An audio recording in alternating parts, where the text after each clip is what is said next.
કાશ્મીરના પહેલગામમાં આતંકવાદી હુમલામાં માર્યા ગયેલા મૃતાત્માઓની શાંતિ અર્થે કોંગ્રેસે કેન્ડલ માર્ચ યોજી આતંકવાદ વિરુદ્ધ સૂત્રોચ્ચાર કરી રોષ વ્યક્ત કરી મૃતાત્માઓની શાંતિ અર્થે પ્રાર્થના કરી।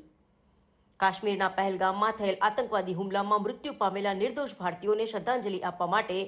બુધવારે પાટણ જિલ્લા અને શહેર કોંગ્રેસ સમિતિ અને વિદ્યાર્થી સંગઠન NSUI દ્વારા સાંજે કેન્ડલ માર્ચ યોજી શ્રદ્ધાંજલિ આપવાનો કાર્યક્રમ શહેરના બગવાડા દરવાજા ખાતે યોજવામાં આવ્યો હતો। આ કાર્યક્રમમાં પાટણ શહેર અને જિલ્લા કોંગ્રેસના પ્રમુખો સહિત NSUIના કાર્યકરો આગેવાનોએ આતંકવાદી હુમલામાં માર્યા ગયેલા નિર્દોષ ભારતીયોના મોત બદલ આતંકવાદ વિરુદ્ધ સૂત્રોચ્ચાર કરી હુમલો કરનાર આતંકવાદીઓ સામે રોષ પ્રગટ કરી આતંકવાદીઓના અમાનુષ્યક હુમલાને સખત શબ્દોમાં વખોડી મૃતાત્માઓની આત્માની શાંતિ અર્થે કેન્ડલ માર્ચ યોજી શ્રદ્ધાસુમન સમર્પિત કર્યા હતા।